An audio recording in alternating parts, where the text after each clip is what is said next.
এই হচ্ছে বাংলাদেশ। আল্লাহ 30 দিন দুপুর 4টা থেকে শুরু হয় জাম, দুপুর 4টা থেকে শুরু হয় একদম সন্ধ্যা 8টা পর্যন্ত। নাই কোনো সিকিউরিটি ব্যবস্থা, নাই কোনো সার্জেন্ট এই জায়গায়।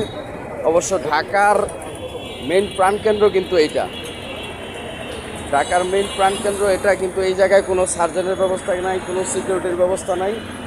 এই জন্যই এই অবস্থা, কেউ কারো কমেন্টস মানে না। এই জায়গাটা এমনই একটা জায়গা, কেউ কারো কমেন্টস মানে না।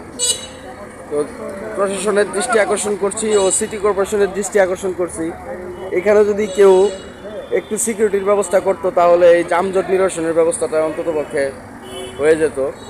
তো গাইস, আপনারা জানেন পুরান ঢাকা একটি ঐতিহ্যবাহী জায়গা হচ্ছে লালবাগ চৌরাস্তা। তো লালবাগ চৌরাস্তা আর এই জায়গাটা, এই বেসিনার মোচরটা, ফুলকলির মোচরটা হচ্ছে খুবই গুরুত্বপূর্ণ একটি টার্নিং পয়েন্ট, যেই জায়গাটা 24 ঘন্টা জাম লাগিয়েই থাকে।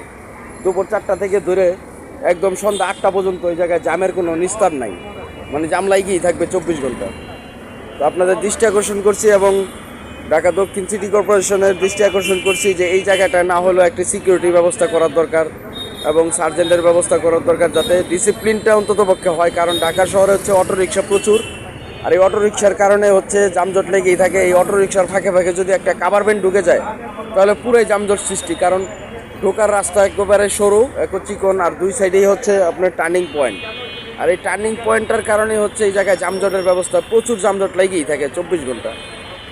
মুসল্লিদের সমস্যা হয় নামাজে যেতে, এবং মানুষের সাধারণ জনগণেরও দুর্ভোগ। একটা অ্যাম্বুলেন্স আসলে দেখা যায় ওই রাস্তা দিয়ে আসলে এই রাস্তাটা ব্লক হয়ে যায়, আবার এই রাস্তা দিয়ে যেতে গেলে ওই রাস্তাটা ব্লক হয়ে যায়। এটা কেউ দৃষ্টি আকর্ষণ করে না, অথচ সবাই সবার জায়গা মতো এক জায়গায় থাকে।